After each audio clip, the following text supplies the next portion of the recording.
Welcome to our channel. If you want to start streaming Hulu content on your Amazon Fire TV device, follow these step-by-step instructions to download and configure the app. Step 1.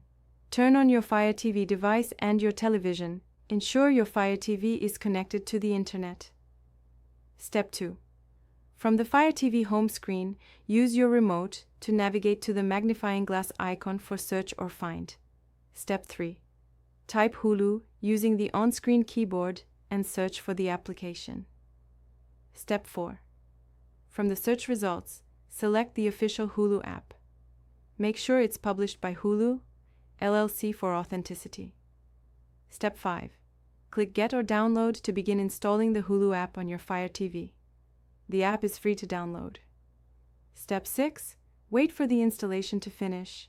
The app size varies, but installation is usually quick on a good internet connection. Step 7. After installation completes, select Open to launch Hulu for the first time. Step 8. Log in using your existing Hulu account credentials. If you don't have an account, select Start your free trial or sign up to create one. After logging in, you can browse Hulu's library and start streaming shows and movies. Don't forget to like this video and subscribe to our channel.